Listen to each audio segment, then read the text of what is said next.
For more than 50 years, the National Committee on U.S. China Relations has been the leader in promoting mutual understanding between the United States and China, the most important relationship of the 21st century. The National Committee strengthens that relationship by helping people on both sides of the Pacific to understand one another better and to address issues of mutual concern through exchanges, dialogues, and other activities.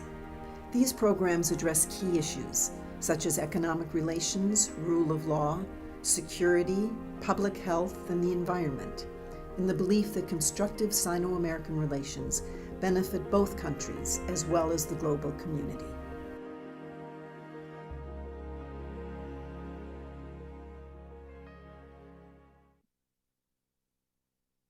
I'm Steve Orlins, president of the National Committee on U.S. China Relations, coming to you live from the Beijing American Center at U.S. Embassy, Beijing. And I'm pleased to welcome audiences from over 6 dozen venues throughout the United States, Canada, and China to our 17th annual Chinatown Hall.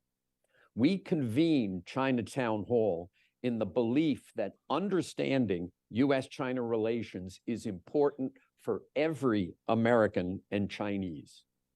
Educated populations lead to better policies. Over the last 6 months, we've seen increasing diplomatic activities between our two countries. Will it continue? Will there be substantive outcomes that benefit the people of America and China and give us a more prosperous and peaceful world? We are thrilled to have the U.S. Ambassador to China, Nicholas Burns, with us to discuss the current state of U.S.-China relations and answer your questions. Ambassador Burns has had a storied career in American diplomacy, serving 6 U.S. presidents and 9 secretaries of state. He was ambassador to NATO and ambassador to Greece and on the National Security Council working on Russia and Ukraine. He was confirmed by the Senate in December 2021. His experience and time here in Beijing make him the perfect person to talk with us. I'd like to thank our speakers and partners across the United States and China for hosting this event. Thank you also to the Star Foundation for its continued generosity in funding Chinatown Hall. Finally, thank you to our National Committee staff for working so hard to coordinate this nationwide event. To participate in the conversation on Twitter, I guess now called X, use the hashtag CTH2023. You can also scan the QR code on the bottom of the screen to ask a question to Ambassador Burns. We will address your questions at the end. Please note that today's discussion is live from Beijing, so if we briefly lose connectivity, sit tight. We'll come back live as quickly as possible. Let me begin with a question to Ambassador Burns, which is on everybody's mind, which is the effect of the massacre by Hamas of Israeli Americans and other civilians in Israel, and what the effect of that is on U.S.-China relations. Well, Steve, thank you, and good morning and good evening to all of you in the United States and Canada and elsewhere. It's a real pleasure for me to be with Steve Orlins, someone I respect very much, and to be with the National Committee. Your organization is so important. If you think of the lifeblood of this relationship, Steve, for half a century, your organization stands out. So I'm happy to be here. Obviously, the brutal, I would say evil, Hamas attacks on Israel, the state of Israel, and all Israelis this past week has been the topic of the day here in China. I just hosted Senator Chuck Schumer, Senator Mike Crapo, and 4 other U.S. senators here at the first congressional delegation we've had here in 4+ years. And that was really a dominant issue in the meetings that they had with President Xi Jinping, with Foreign Minister Wang Yi, with the chairman of the National People's Congress, Zhao Leji, and others. And it had to be. And Senator Schumer and I raised this with the Chinese leadership. Senator Schumer said, in fact, from this room, when we gave our press conference the other night, he had been disappointed by the initial reaction of the government here in China, which was very neutral and very flat and did not at all express any sensitivity to the loss of life. And he raised that directly, Senator Schumer did, with President Xi and Foreign Minister Wang Yi. The Chinese subsequently issued a new statement where they did say that they were very sympathetic to the loss of life in Israel and, of course, did not support terrorism. And I think it is a larger question too, Steve. China has taken on, I think by its own admission, a bigger role in the Middle East. They have tried to broker some kind of rapprochement between Saudi Arabia and Iran. They say they want a two-state solution. You have to be effective. You have to stand for something. And Senator Schumer did point out, Majority Leader Schumer, several times publicly during the trip, Hamas does not accept the two-state solution. Hamas does not accept the state of Israel. Hamas is, by its very creed, wants to destroy the state of Israel and kill Israelis.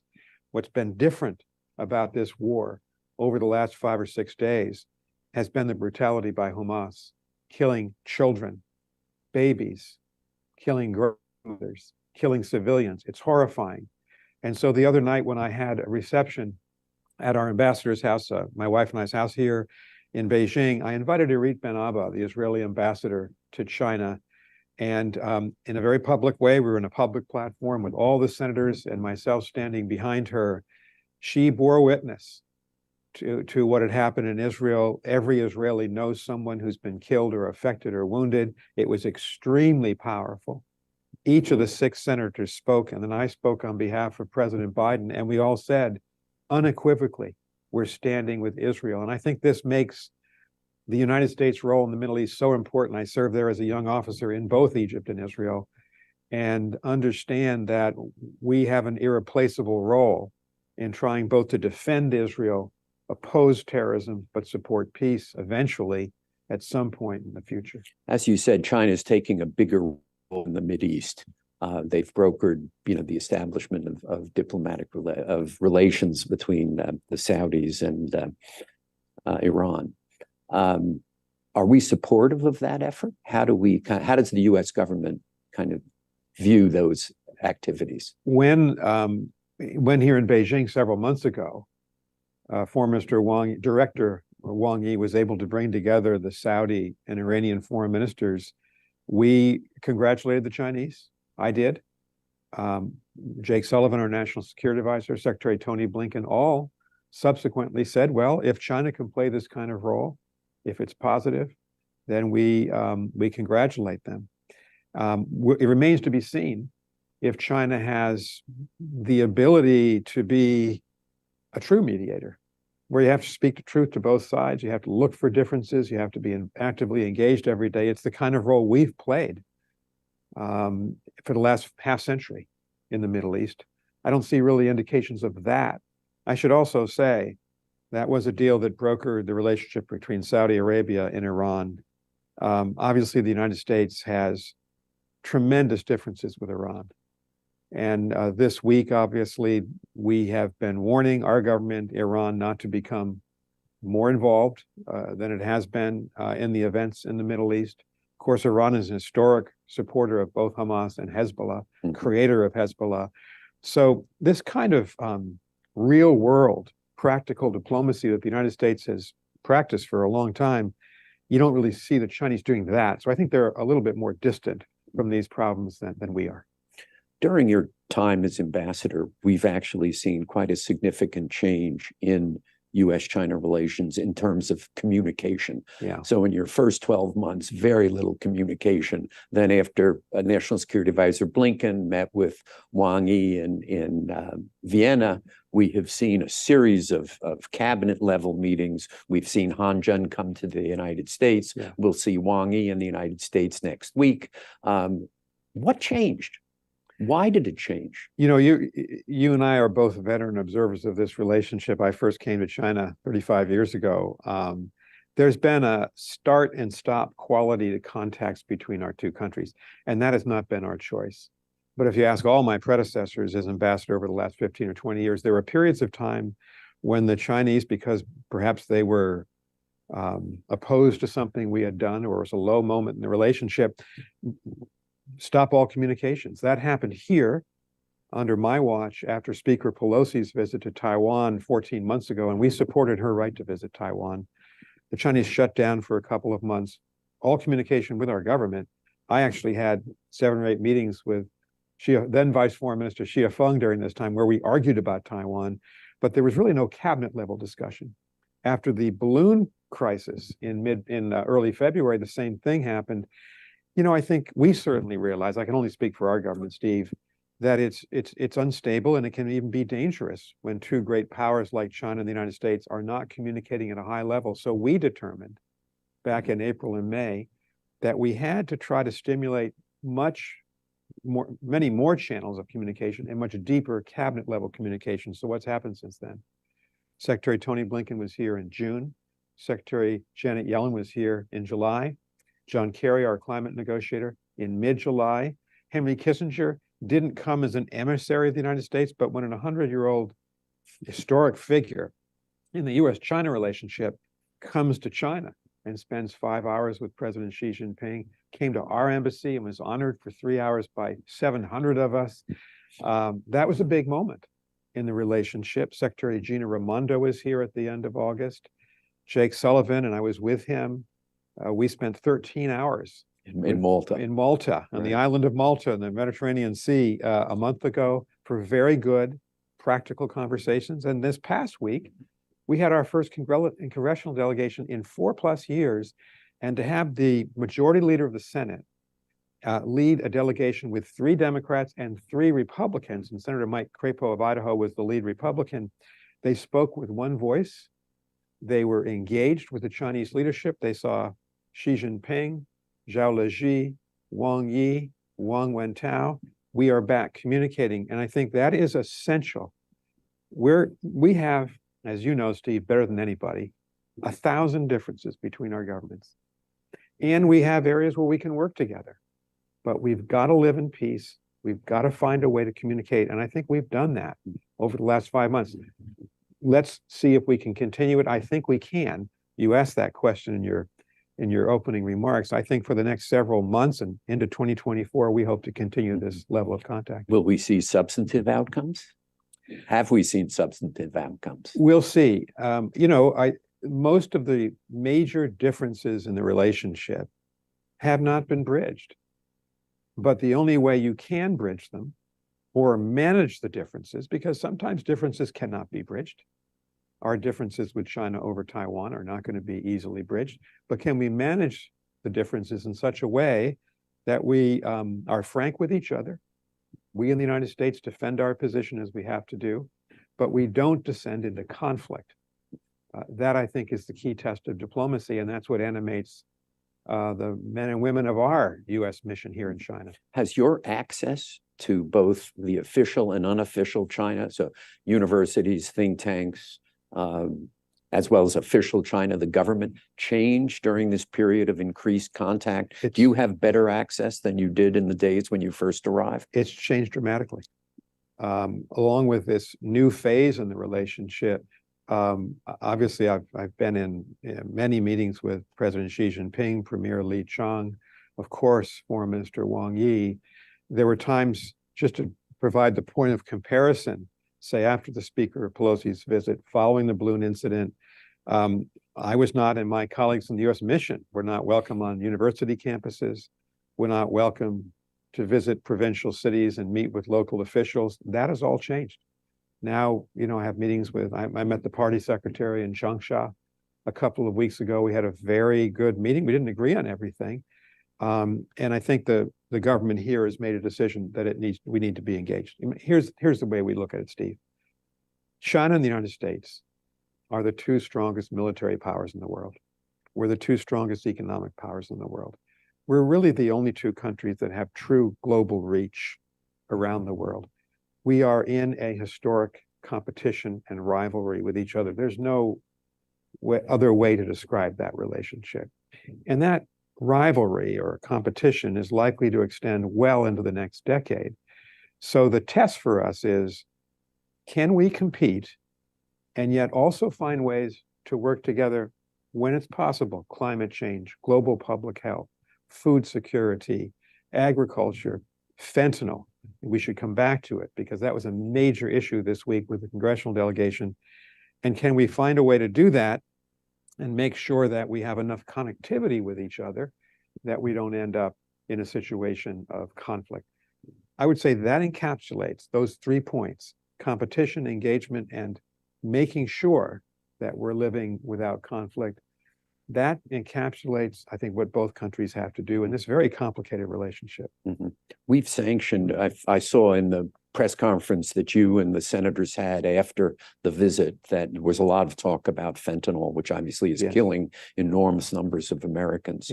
The Chinese say that one of the problems is we have sanctioned those in the Ministry of Public Security that need to deal with these issues. Is there some conversation about how this can go forward? We're trying to work our way through this problem. The diplomatic problem is that the Chinese refuse, as of now, to have a sustained conversation with us for how we can work to prevent Chinese companies from exporting precursor chemicals to the drug cartels in Mexico. And 90% of the precursor chemicals that the drug cartels use come from China, Chinese companies. How can we prevent that from happening? The government here has a lot of authority. It can exercise that authority. They do complain that we've sanctioned, the United States sanctioned the Institute of Forensic Science, which is one of the labs in the Ministry of Public Security, but that was for reasons having to do with human rights violations in Xinjiang, nothing to do with narcotics. And here's how we've communicated this problem and how the senators did as well. We understand that fentanyl is the largest cause of death of Americans 18 to 49. It is a true social and public health crisis in the United States. We understand that we have a responsibility as Americans to deal with that problem of demand at home. China has a responsibility to stop the flow of precursor chemicals to the drug cartels. We've got to work on this together. As you know, Senator Schumer spoke about this publicly, as did I this week. And we said that we had raised this with President Xi Jinping at some length and in some degree of detail, as well as the other leaders. We're going to keep doing that. I do think the government here understands we have to talk, but here's the diplomatic conundrum. How do we do that? Under what conditions? And I can tell you I'm working, my staff and I, my colleagues, very hard on that. Great. We're going to go to questions from the audience, but let me just ask the question that's on a lot of people's mind is will President Biden meet with President Xi on the sidelines of the APEC meeting in mid-November? Well, President Biden has spoken several times publicly over the last several months saying he hopes that there will at some point be a meeting with President Xi Jinping, but no such meeting has yet been worked out. So, you know, I think we talked before about the continuum of here. We've seen a lot of American cabinet secretaries come here. We've had Wang Wentao, the very able commerce minister, in Washington in the spring. I do think there'll be other Chinese ministerial visits to Washington. We'll see about a head of state meeting. That's for the White House to announce when that's set up. Yeah, I have to say your plea in Washington to have senators and congressmen come. They actually came, and the Chinese government could hear directly from the Congress was really remarkably successful. That really, I don't know if people appreciate what a hard hill that was to climb. You know, Steve, this might be, for your audience, because your audience is so well informed. You and I have talked about this personally. Yes. We had not had a Secretary of State and a Secretary of Treasury and a Secretary of Commerce come to this city, Beijing, in 5 years. We hadn't had a single member of Congress here in 4 years. This has been just a strange situation where we've actually, our people-to-people contacts have been decoupled at the official level and the unofficial level. So we are determined to keep this level of contact going. And I hope that more members of Congress will come. I started working with Senator Schumer on this visit that happened this week in June, back in DC. My one piece of advice, which I think the members have accepted, is please come to partisan delegations, show the Chinese people and government that we are united back home, the two parties, and I think they are, on the larger policy that we're trying to pursue. Yeah, it's a great accomplishment. But the purpose of Chinatown Hall is to allow audiences to kind of ask you directly some questions. So our first question comes from Zoe Zhang, who's at the University of Rochester. So Zoe, ask your question. Thank you for an amazing address, Ambassador Burns. My question is, as we look ahead, how do you perceive as the pivotal domains of cooperation and contentions in the U.S.-China relations? And how could academics and researchers play a role in fostering a deeper comprehension of these dynamics? Thank you. Thank you very much, and thanks very much. You're at a great university in New York State, one of our greatest. So thank you for your question. You know, I do think that citizens can play, who are not part of the government either in China and the United States, can play a big role. Steve and I were just talking about a decoupling, if you will, not of our economies, we're not in favor of that, but of our official contacts. That is definitely true of the citizen contacts. I'll give you some data points. Tourism, Chinese tourism in the United States, American tourism in China has plummeted. One data point, in 2019, there were 1.2 million Chinese tourists in Los Angeles alone. And I think last year, 160,000. Second data point, we have now roughly 300,000 Chinese students in the United States. Our embassy and consulates here have just granted over 90,000 student visas. So that to Chinese students. So that number is going to go up. But as recently as 2015, we had about 15,000 American students here in China. We now have, we think, about 350. So one of our major priorities is to try to reconnect the citizens of China and the United States, students, NGO, academic leaders, members of Congress, because that's the ballast in the relationship for the short term. And getting young Americans over here to do what Steve Orleans did as a young man, come over here, learn Mandarin, understand the Chinese people and culture and history, become a lifelong expert, so that 20 or 30 years from now, our university professors, our university presidents, and our secretaries of state and ambassadors have had some experience in this country. That's critical. And I do think the Chinese are meeting us more than halfway. In fact, it's interesting, President Xi mentioned the other day to us that he had written 4 American citizens, and he has. I've followed this in the People's Daily over the last couple of months. And there's some resonance here. I mean, the Chinese remember the Flying Tigers. Right. And 2 of the senators here, Senator John Kennedy and Senator Bill Cassidy, are both from Louisiana, and we stood in my office with a statue of General Claire Chennault, the leader of the Flying Tigers. And that gets a big reception, Steve, on Chinese social media when you do that. So I think we as Americans, whatever we think of the U.S.-China relationship, whether we are, wherever we are in the spectrum and what party Americans are in, we've got to commit to a long-term relationship with China on the people-to-people level. Yeah. So thank you, Zoe, for a good question. Well, you know, on the people-to-people, we need more flights. We do. It only took me 24 hours to reach Beijing this time. That's all. That's all, right. I mean, I got to experience Istanbul because I flew back through Turkey, but we're supposed to go to 48 by December 31, and I hope when I was at the Chinese embassy for the National Day reception, Xie Feng says, we hope we see a doubling of that early in 2024. Is that on the horizon? We're working hard on it. And for those who may not be aware of it, because you haven't tried to get here, Steve and I have had to fly back and forth. Pre-pandemic, there were about 340 direct flights per week between the United States and China. Right now, there are 24 direct flights per week. That is doubling this month. So it'll be 48 flights by the end of this month. And we do hope to make further progress. This is a very complex set of issues. This is a bilateral set of issues. So our U.S. Department of Transportation works with the civil air authorities here in China. They have to agree on the air routes because, of course, reciprocity is important. We don't want air routes that would be a disadvantage to United Airlines, American Airlines, and Delta, the 3 American carriers, versus the Chinese competition. We're working hard in it. We understand the people relations back unless people can fly back and forth. Yeah. I was pleased last night, the first time in many years, where there was a lost American tourist in front of my hotel, and I had to help them get a taxi, which was, I was very happy. We see very few American tourists. That's right. It is actually, it is changing. Yeah. It's quite striking, and it's been 8 weeks between my visits, and there is a difference. We are seeing. Can I add one more thing? Secretary Gina Raimondo is here. She's responsible for tourism in our government. And she agreed with the Chinese Minister of Culture, that's his responsibility, Minister He, that there will be a U.S. China tourism summit in Xi'an in the spring of 2024, and then another summit in the United States in 2025.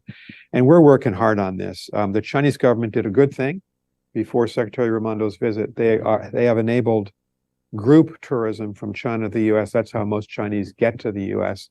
So I think we'll see an increase in tourism, maybe slowly but surely. Yeah. Business ties have kind of been the ballast of U.S.-China relations for decades and decades. In the most recent Shanghai Chamber survey, the U.S. Chamber in Shanghai, American Chamber in Shanghai, the tension in U.S.-China relations was the biggest issue for them. You talked about that with the Chinese government over the last few weeks. Yes. What are the major challenges that you're facing? And are these working groups that have now been set up, are they going to help deal with some of these issues? I think so. What Steve is referring to is that during the George W. Bush, Barack Obama, and Donald Trump administrations, at least the beginning of the Trump administration, we had these very elaborate joint commissions on all sorts of subjects. So you had hundreds of officials meeting every year. That was all ended. By President Trump, our administration came in and said, we agree with that. Those commissions probably outlived their useful life. But we've gone back to the idea that you do need practical working groups. So just this past summer, we've created 4 commercial working groups. That was Secretary Raimondo. 2 Treasury-led groups. That was Secretary Yellen. And 2 agriculture groups. And that's a big part of our relationship. And that was Secretary Vilsack. So we're reconnecting. And, you know, it is important that we have regular meetings of our government officials. And in the commerce ones, we're bringing the private sector into the room with us to see if we can resolve practical problems. So I'm hopeful about that. We've just begun it. So I can't tell you it's been a roaring success yet. But the idea that we'd sit down together, and we had not been doing this for several years, I think is a very good one. Now, China's economy is obviously slowing. We argue about how much it's slowing. What will be the impact on U.S.-China relations? Well, that, as you said, our economic relationship in many ways has been the center of gravity for the last 50 years. We have a $690 billion two-way trade relationship. China's our 3rd largest trade partner after Mexico and Canada. We were with the party secretary, Chen Jining, the senators and I last Saturday evening in Shanghai, very dramatic, right on the Bund, looking at Pudong. And he said there are 5,000, I think 640 American businesses in Shanghai alone. And so we have an enormous presence here, and China does in the United States. That is important for the global economy. We're the 2 largest economies. It's important for both of our countries. I know that the Chinese say, and the U.S. China Business Council says, about 1 million American jobs depend on trade with China. So we've kind of planted our flag, Steve, on this issue. We are not in favor, our administration, the United States, of decoupling the 2 economies. We think that would be, in the words of our Secretary of the Treasury, disastrous. We are, and I'm working very hard on this, trying to help American companies succeed here. What we have done is gone to a term called de-risking, which the European Union has done as well. And that is, and the lessons of COVID have taught us, you don't want to be unusually dependent on any other country, certainly not in a rival country like China, for critical materials and critical supplies. And we're not willing to sell certain advanced technology, like advanced semiconductors, to the Chinese that could be used by the People's Liberation Army to compete with us. And so we have shut down that trade. And we take that very seriously, and that is non-negotiable. The Chinese are unhappy about it. But ironically, they're doing the same thing. They have been de-risking for at least 7 or 8 years without saying it. And they're certainly not willing to sell into the United States their most advanced technology. So I think we're seeing a shutdown on some of these technologies, and the president's executive order of August, which is going to put limits or even stop American investment into China in advanced semiconductors, in AI, for instance, some quantum information technologies. With that exception, companies can trade here. And so the de-risking versus decoupling, these two terms of art, have become very prominent in this relationship. Yeah. In terms of the restrictions on capital flowing, the executive order, I think the question that those in my former life on Wall Street ask is, are similar restrictions going to apply to Japanese, Korean, EU, and British companies? Otherwise, we, the Americans, are simply ceding the market to others. Well, that's a complicated subject, and I'm not able to go into all aspects of that, but suffice it to say, I mean, just to call a spade here, China's our greatest rival. And as Jake Sullivan, our national security advisor, said publicly, when we announced these sanctions a year ago, these sanctions on the sale of advanced semiconductors, we're not doing this for commercial reasons to give an advantage to an American company. We're doing it for national security reasons. No government would ever sell its most advanced technology that can be used for military purposes to your strongest rival. Mm-hmm. And so we've done something that is unassailably in the national interest in shutting down this trade. I agree on technology, on capital. I'm not so sure. Let's go to the next question, which is from Sarah Canet, joining us from the University of Toronto. First time we've ever had a question from Canada. Hi, ambassadors. We're students from the University of Toronto, and we want to thank you for choosing our question. My name is Sarah Conte, and with my fellow classmate, we wanted to ask you how the United States should respond to China's Belt and Road Initiative, especially toward its trade relationship with European Union. Thank you very much. I've been to your university. A friend of mine, Ambassador David Wright, is now teaching at University of Toronto. So thanks very much for the question. And I know there are a lot of Canadians involved in this relationship, and you've got a great ambassador here as well, in Jennifer May. Thanks for asking about the BRI, the Belt Road Initiative. As you probably know, just next week, the Chinese are hosting a major summit to mark the 10th anniversary of the Belt and Road Initiative. President Xi Jinping is going to welcome a lot of world leaders here who are part of that program. Look, our view is that China has a right to put forward a program that it believes is in its interest. We think that program obviously has produced in some of its recipient countries a high degree of debt. And so we're not out campaigning against the Belt and Road Initiative. It's China's decision to go forward with it in its next phase. But countries have to beware of becoming unusually dependent on Chinese aid and on mounting debt. And we've seen examples of that in Sri Lanka and Zambia and elsewhere. But what's more important is not to say what we're against, it's to say what we're for. And you probably know that at the last G20 meeting, the United States and Canada and Britain and the European Union agreed that we should have our own program that would try to give badly needed infrastructure support to countries of the global South without leading to indebtedness, and to do it in a way that worker rights and human rights and sustainability are built into the program, which we believe are not always built in to the Chinese programs. So I would say this is an area of healthy competition. We refer to this word competition before. It takes on many dimensions. We're competing for military influence and power in the Indo-Pacific. We've talked about the technology competition. There's obviously a competition of ideas. We Americans and Canadians believe in human rights, the freedom of speech and religion, the freedom of the press, the freedom of assembly. The Chinese government does not. And we have a different idea of how development aid should take place in the world, and building in respect for worker rights, human rights, against slave labor. Those are important principles that Canada, the U.S., and other countries can undertake. So I think it's part of the competition on the global side, the stage between China and many of the democratic countries in the world.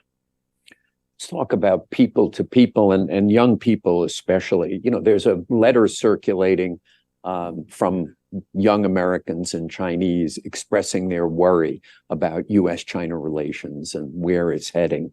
What's your message really to young people? I mean, these are graduate student level folks. My message to young people all over the world and in the U.S. and Canada and China is engage with each other.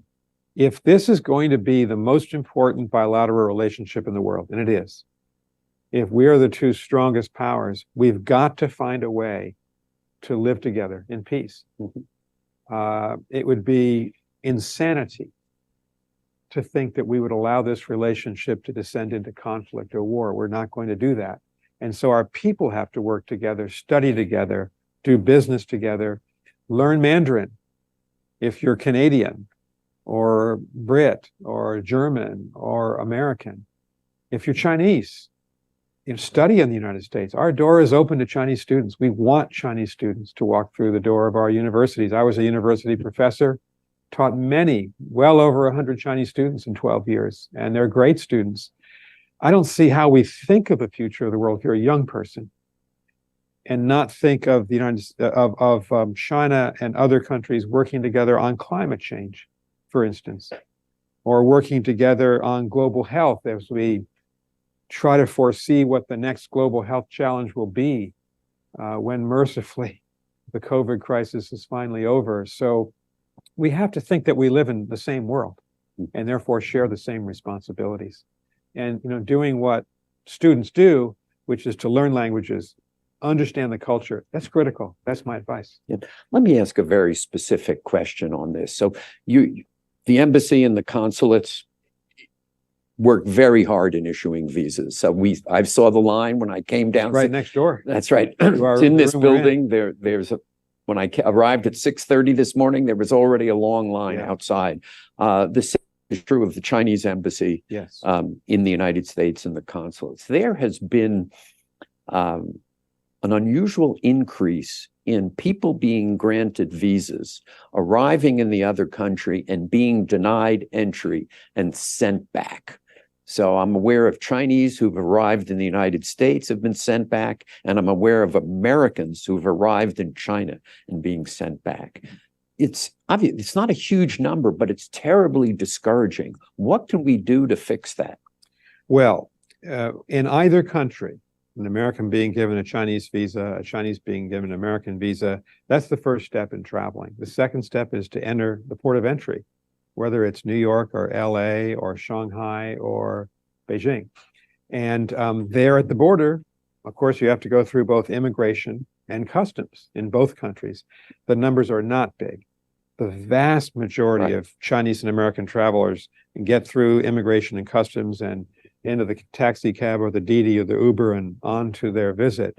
It does happen from time to time. We know it happens to Americans coming into China, and we also know it happens to Chinese citizens coming into our country. The last thing I will do is question the responsibilities. I will not question the responsibilities of the very brave civil servants in our Border Patrol. Their responsibility is to defend the United States, to keep out of the United States people who should not be in the country. So I don't want to question them. All I do want to say is these are practical problems.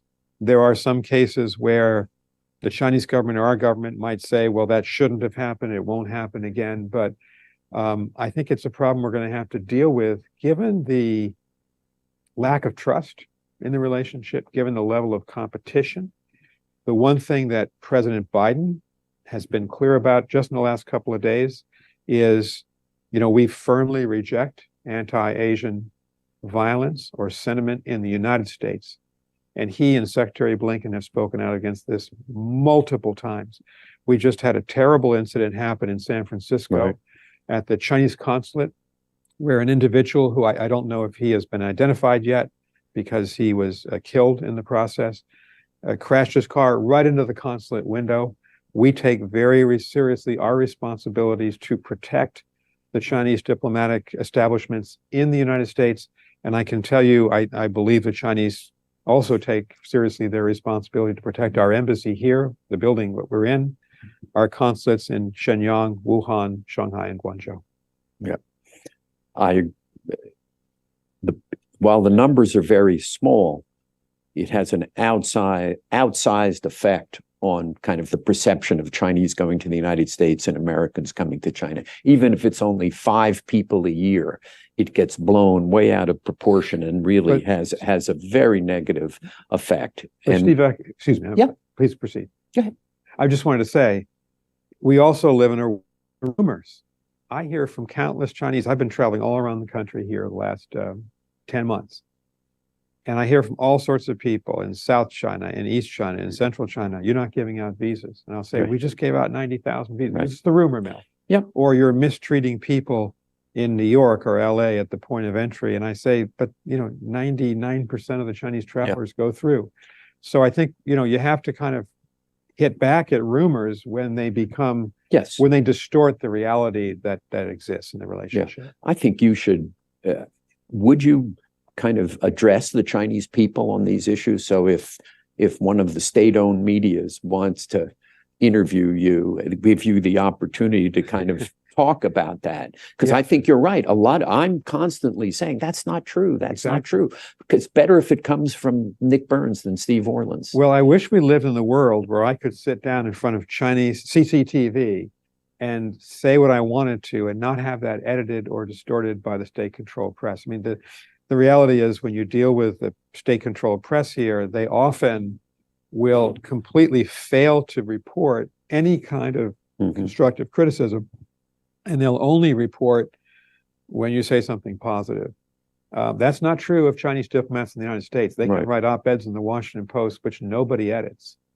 And that's part of the problem we face here. But we have millions of followers on Chinese social media of our embassy accounts. And we try to get our point of view across. We do have censorship. We are subjected to censorship here, Steve, and it's part and parcel of the relationship.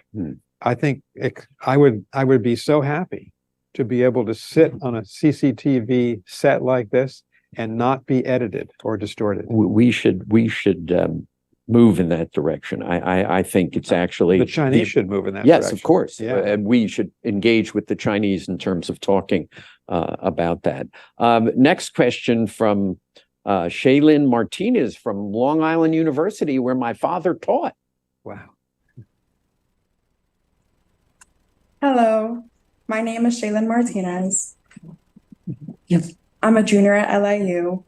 Majoring in criminal justice. I am honored to have been selected to represent LIU's Roosevelt School today.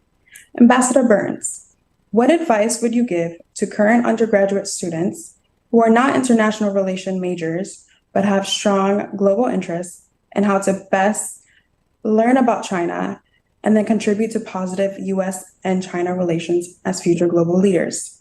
Thank you. Thank you, Shaylin, and all best to everybody at LIU. It's a really good question. You don't have to be an international relations major to prepare yourself for professional success and, frankly, our responsibility as citizens for the extraordinarily complicated world that we live in. And I guess my advice would be this. If you're a criminal justice major, and that's such an important major for our world today, take the time, if you can, to learn a foreign language.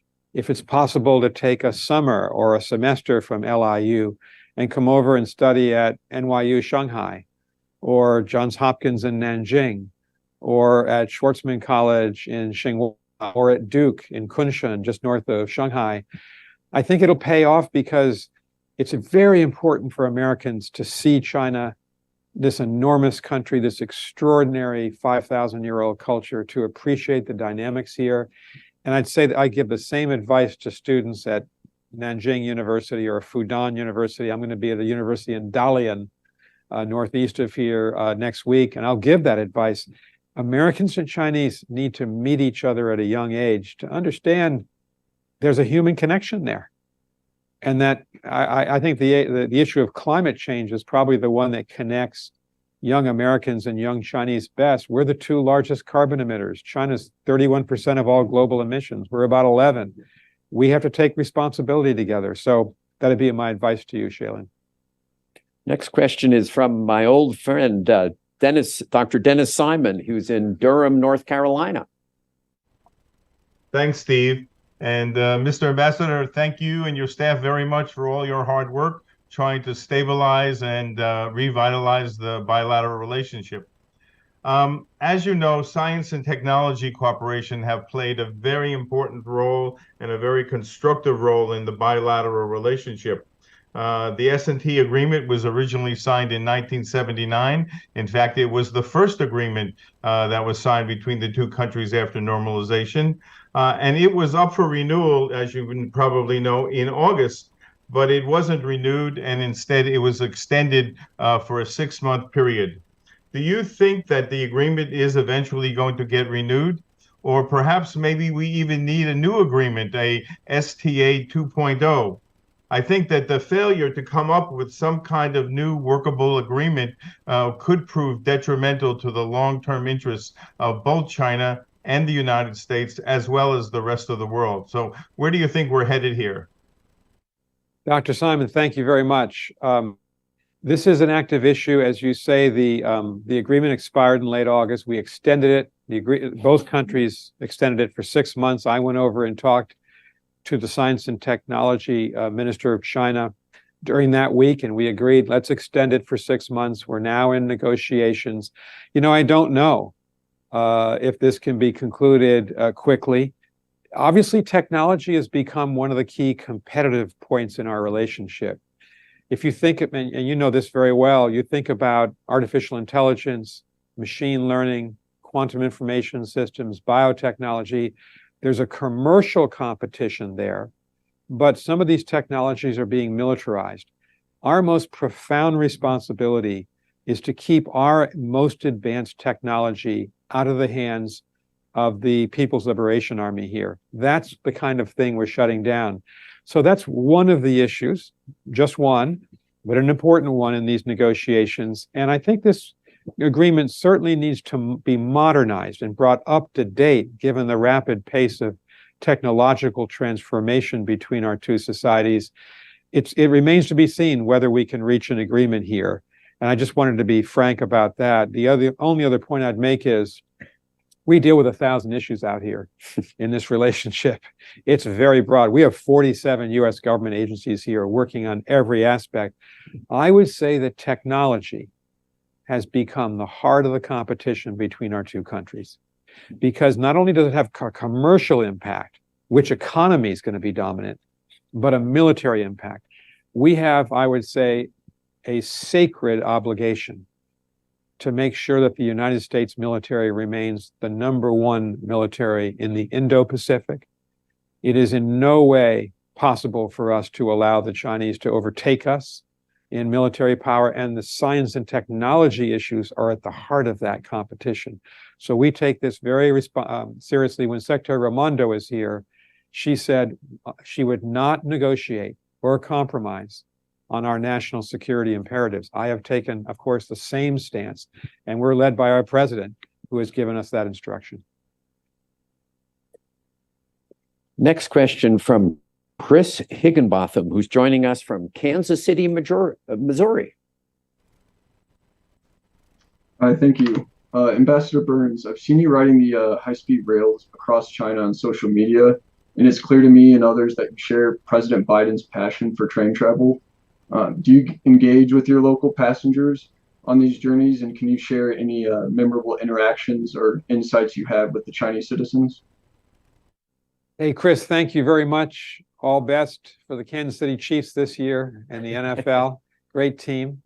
I really love train travel. You know, if you've been to China, you've seen the extraordinary high-speed trains here. So for instance, when I go to Shanghai, most often, it's about 4.5 hours between Beijing and Shanghai. It's faster by plane. I prefer the train because, you know, when you take that trip, you cross the Yellow River, which is, it's like the Missouri River of China. Then you cross the Yangtze, and that's like the Mississippi of China. You see the great cities. You roll through Nanjing before you get to Shanghai. It's extraordinary. I've been to Xi'an by train. I've been to Wuhan by train, and it's just the best way to travel. And you know, I don't travel first class. I travel second class because the U.S. government, I think, quite rightly wants us to economize. And so, you know, you sit next to a Chinese person, you talk, you walk up and down the aisle, and you say hello to people. And I've told Steve I'm desperately trying to learn Mandarin. I've got very, you know, How's it going? I'm a struggling student of Mandarin. The tones are difficult, but you know, you try out your Mandarin on people. It's a way to engage. You know, diplomacy can be very isolated. You can live in a bubble, and I don't want to live in a bubble. So I prefer the trains, and I'm going to keep traveling by the trains. I usually will do some social media, and it's interesting how that has a resonance. The Chinese people respect when you are with them. Maybe you say something positive, and I think it's very important, despite the competition, that we say to them, you have a great train system. We admire you for that. Yeah. And so thanks for the question, Chris. Yeah, I love train travel too. And one of my dreams, which I guess is not going to be realized, having been a regular commuter between Boston and Washington, right, on a very slow train. Amtrak's getting better. We're making the largest investment in the history of Amtrak. And that's because of President Biden and the infrastructure bill. Yes, well, he, of course, is the Amtrak president, but we're not. Any chance we can use Chinese high-speed technology in the United States on that rail line, which would improve my life markedly? I'm not aware that we're going to use Chinese technology. I think this is going to be an all-American process. But you know, Mitch Landrieu, who runs this infrastructure program, but the person who knows more about Amtrak than anybody else is President Biden. We are going to see, I think, a dramatic, over time, improvement, because I'm a Bostonian, in that travel: Boston, New York, Philadelphia, Baltimore, Washington. But it's never going to be like New and York. Wilmington. It won't be like New York to Shanghai. I mean, well, the Beijing to Shanghai. Well, you never know. You were ambassador to NATO. You worked on Russia when you were in the National Security Council. Yeah. What does that relationship look like from the U.S. Embassy, Beijing? The relationship between China and Russia, and how are we viewing that? Well, China and Russia declared February 4th, 2022, a no-limits partnership. China's paid a heavy price for that in its support for Russia in the Ukraine, in the brutal invasion of Ukraine. Europe has rejected that. NATO and the EU have called China a systemic rival, in part because of that. In our view, it was poor choice. Putin and Russia are a pariah. They've broken all the red lines, through the red lines of the UN Charter. They've invaded another country illegally. And so I think that the American position here has been strengthened in both our relationship with Europe vis-a-vis China, and certainly if you look at the vast strengthening of the U.S.-Japan alliance, the U.S.-South Korean alliance, the U.S.-Filipino alliance, the Quad with India, the United States, Japan, and Australia, the development of AUKUS, Australia, US, and UK. I think as a consequence of that, Steve, countries are flocking to the United States because there's a fear that an axis of Russia and China, perhaps with Iran and North Korea, those three of them are nuclear weapons powers.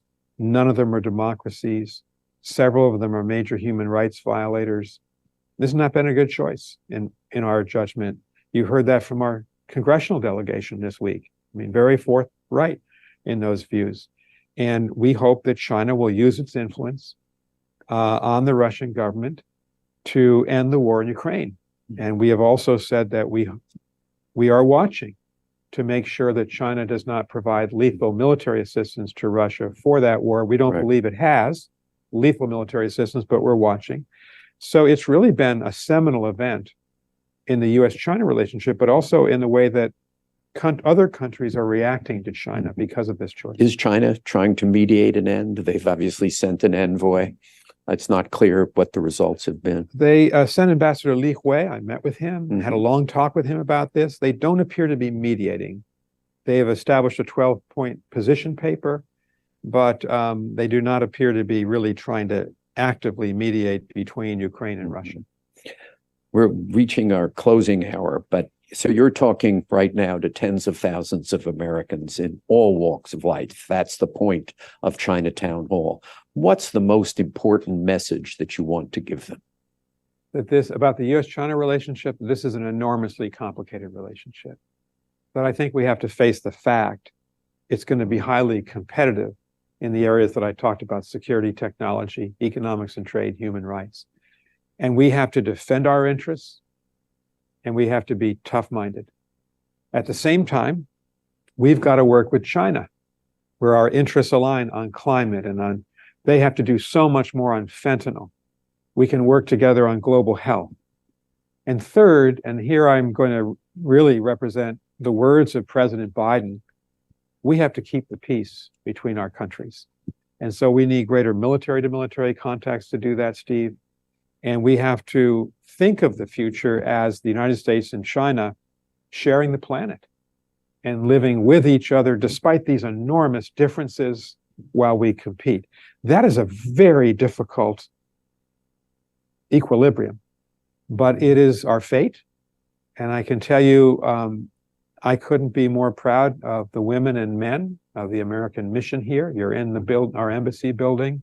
We have a top-notch group of people. We are dedicated to representing our country. And, you know, some days we get up and think, we've got a lot of headaches here and roadblocks, but most other days we get up and say, as public servants, would we be anywhere else at this time in the U.S.-China relationship to represent our great country? So we're going to keep at it.